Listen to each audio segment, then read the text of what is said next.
Trolls are more than just characters in old stories. They are an integral part of Norwegian culture and identity. This is evident in the way they are represented in modern Norway. Let's dive into the Addy Files. Welcome to Roaming Yeti's Travel Beyond the Guidebook, where we help our busy fellow adventurers maximize their limited vacation time. I'm your host and head Yeti, Beth Scalacci. I'm here to share stories, hidden gems, and insider tips to help you plan trips that are unique and meaningful to you. In each episode, I delve into the world of pop culture destinations, theme parks, roadside attractions, and nostalgic locations. And you know what? We're uncovering their secrets and backstories. Are you ready? Let's roam!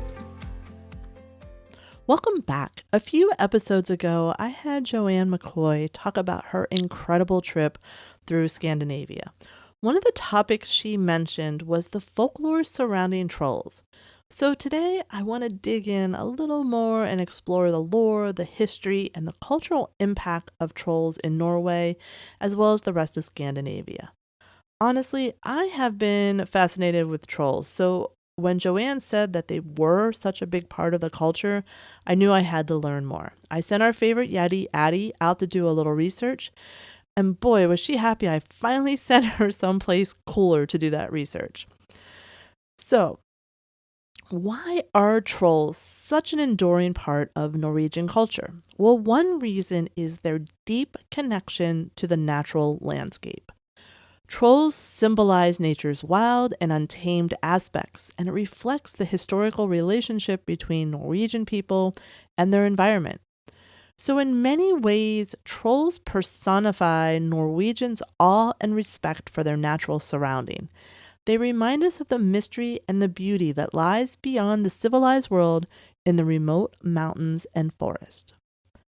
So like I said, trolls have been part of Scandinavian folklore for centuries, and their origins trace back to ancient Norse mythology. You know, Thor, Loki, Odin, those guys. So these creatures are often depicted as large, fearsome beings, sometimes with multiple heads or tails, and almost always inhabiting remote places like mountains, forests, and caves. So in Norse mythology, trolls are often seen as adversaries to the gods and heroes. And they represent nature's chaotic and untamed aspects, embodying the mysterious and sometimes threatening forces that early Scandinavian people encountered in their rugged landscapes. So imagine wandering through the dense Norwegian forest or hiking in the shadow of towering mountains. It's easy to see how these awe-inspiring and sometimes intimidating environments could inspire stories of powerful supernatural beings. So let's take a look at different types of trolls found in Norwegian folklore. Each type has its own unique characteristics and a distinct place in the Scandinavian mythology. So first up, we have the mountain trolls, also known as Jotner. Now, these giants are often depicted as large and fearsome, living in caves and deep within the mountains. They usually have grotesque features, sometimes even multiple heads. Mountain trolls are solitary creatures deeply connected to Norway's rocky and rugged landscapes. They often are seen as adversaries in folklore, representing again the untamed and dangerous aspects of nature. And then we have forest trolls. Now these trolls are smaller than their mountain counterparts and inhabit dense forest and woodlands. They are elusive and often mischievous rather than outright dangerous. They embody the spirit of the forest with features like moss-covered skin or bark-like textures. Forest trolls might trick travelers or steal livestock, but they're also known to help those who show respect for the forest. And then we have the cave trolls, who dwell in underground caves or tunnels. They're similar to mountain trolls, but tend to be smaller and maybe less intelligent. They have poor eyesight, and they rely on their sense of smell and hearing. So cave trolls are often depicted as guardians of treasures or entrances to hidden worlds. They prefer dark, damp environments and are not very social. Then we have sea trolls or have troll, and this is another fascinating type. These trolls live near the sea or in underwater caves, and they have aquatic features like scales, webbed feet, and hands, and sometimes even fish-like tails. So sea trolls are believed to control the weather and the seas, and they're often blamed for shipwrecks and bad fishing luck. And in some stories, they're also protectors of the seas. We would often, also think of these as sirens of the sea. Now, perhaps the most well-known type of troll, thanks to the story Three Billy Goats Gruff, are bridge trolls. And these trolls live under bridges, obviously, and are known for challenging anyone attempting to cross. They are typically smaller and more cunning than other trolls. They excel at hiding and ambushing travelers. And bridge trolls demand tolls or riddles from those wishing to cross, using their cunning and trickery to their advantage. According to legend, though, trolls turn to stone if exposed to sunlight. So these trolls are often depicted as large stone formations or boulders. Many peculiar rock formations in Norway are attributed to trolls that have been turned to stone by the sun. And this transformation is a common theme in troll stories, symbolizing their vulnerability and connection to the night. Now, I've mentioned trolls are featured predominantly in Norwegian folktale. And as I mentioned, one of the most famous is the story of Three Billy Goats Gruff. In this tale, 3 goats must cross a bridge guarded by a fearsome troll to reach a lush meadow on the other side. The troll, eager to eat the goats, is ultimately outwitted by the cleverness of the smallest goat. This story, like many others, highlights a common theme in troll folklore: the battle of wits between humans, or in this case animals, and trolls. And despite their strength and size, trolls are often depicted as not particularly bright, and that makes them vulnerable to the cleverness and cunningness of humans and sometimes animal. So let's take another little story time and allow me to tell you of a tale I found really interesting, the story of Tatterhood. So once upon a time, a king and queen who had no children adopted a girl. One day when the queen saw her daughter playing with a beggar girl, the beggar mentioned her mother knew a way for the queen to become pregnant. After plying the beggar woman with some wine, she revealed the secret. Wash in 2 pails of water. Pour the water under the bed, and 2 flowers would appear. Eat the beautiful flower, but avoid the foul one. The queen followed the advice, but despite instructions, ate both flowers. Of course she did. Soon after, she bore a daughter, Tatterhood, who carried a wood spoon and rode a goat. She was ugly and loud. However, Tatterhood promised that the next child would be fair and sweet, which came true. On Christmas Eve, trolls invaded the palace.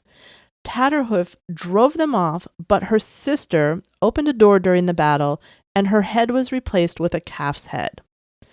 Tatterhood set off to the trolls' island, battled them, and restored her sister's head. In a distant kingdom, the king fell in love with Tatterhood's beautiful sister, but she refused to marry until Tatterhood did. The king's son reluctantly agreed to marry Tatterhood. And on their way to the wedding, Tatterhood transformed her goat into a grand horse, her wooden spoon into a fan, and her tattered hood into a golden crown. Finally, she revealed her true beauty, surpassing her sisters. The prince now understood Tatterhood's true nature and was happy to marry her. This enchanting tale of Tatterhood showcases themes of bravery, cleverness, and the transformative power of inner beauty.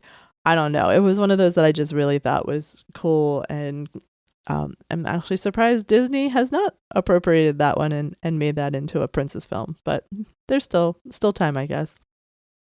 But trolls really are more than just characters in old stories. They are integral part of Norwegian culture and identity, and this is evident in the way they are represented in modern Norway. For example, if you visit Norway, you'll find troll-themed souvenirs, statue, and even entire attractions dedicated to these mythical beings. One such place is the Troll Museum in, I'm going to say Tromsø, Tromso. This museum offers an in-depth look at the mythology and cultural history of trolls. Visitors can explore rich tapestries of Norwegian folklore through detailed exhibits that explain the different types of trolls, their characteristics, their roles in these various tales.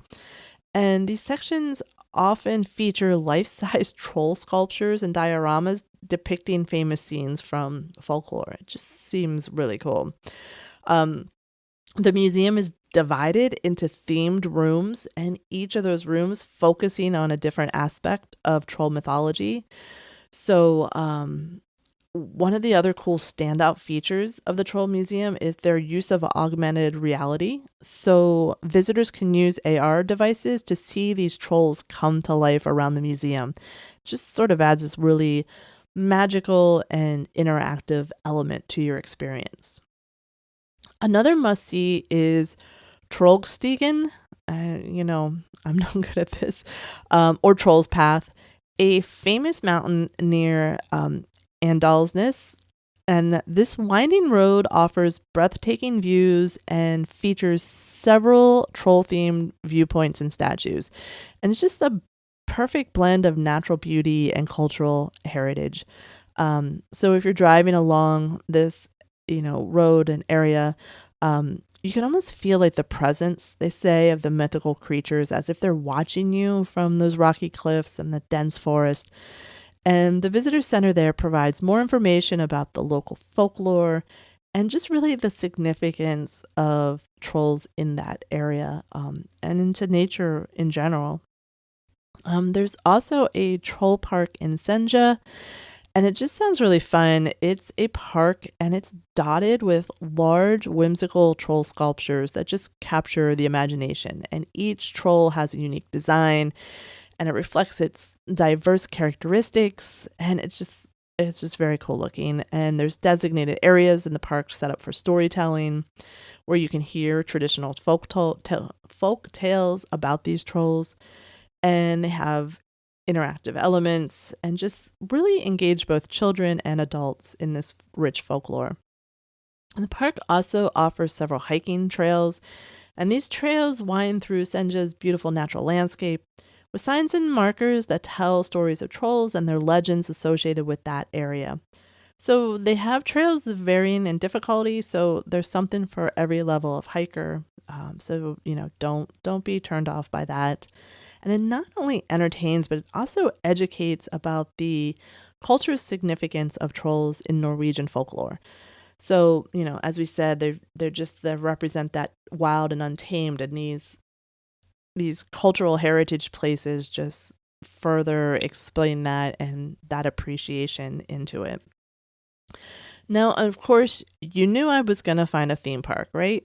So the Hunderfossen Family Park, also known as Hunderfossen Event Park, is one of Norway's most popular family attractions. It's located near Lillehammer, and it offers a range of activities and attractions themed around Norwegian folklore, and includes trolls.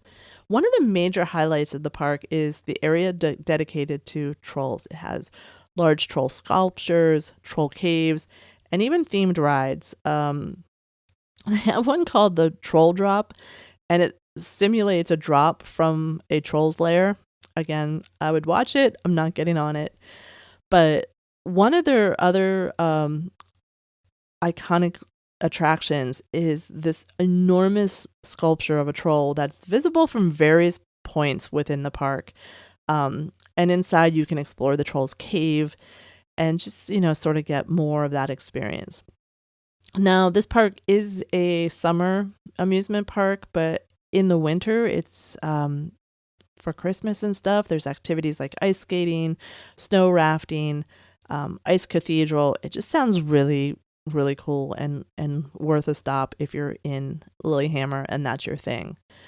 Now, if you are looking for a more relaxed way to enjoy troll culture, there are several themed bars and restaurants in Norway. One is the Trollstua pub in Oslo, and it's a cozy pub, and it just embraces that troll theme within its rustic decor and folklore-inspired atmosphere. So you just have that, the feel. I think it's an ongoing theme you're hearing is just how the trolls and nature are one in Norway, and different ways to appreciate it is really cool. So in modern times, trolls have found a new life, and it's in literature, film, and art. And this can be from children's books to movies. And one movie I found interesting is a Norwegian film called Troll Hunter. And it's a mockumentary style film that follows a group of students as they document a government secret about the existence of trolls. So the film showcases various types of trolls and incorporates traditional folklore into its storyline. It sort of blends that horror, comedy, and mythology style. It sounds like it uses that shaky camera style that was used in Blair Witch years ago. So if this sounds like something, that you would like, check out. You have to check to see what streaming service you have might have it. I think I found it on Amazon Prime. I have not yet watched it. But yeah, Troll Hunter, it's a Norwegian film. It sounds very interesting. But like I said, I have always found trolls fascinating. I love it even more that they're such an integral part of the Norwegian culture, and they represent both the natural world's beauty and danger. So whether you're exploring museums, driving along a scenic route, or enjoying a drink at a themed pub, there are countless ways to experience the magic and mystery of trolls in Norway. Are you a fan of trolls? Do you have a story or a location I need to know about? Let me know on social media or join our Facebook group. It's called the Roaming Yeti Travel Flurry. And we would love to have you and have more conversations about trolls. But I hope these episodes inspire you to get out and explore, even in your own backyard. Follow or subscribe so you don't miss future episodes. And if you like what we're doing, tell a friend and leave a review. You can also follow me on Instagram or Facebook. Just search for The Roaming Yeti. Keep roaming.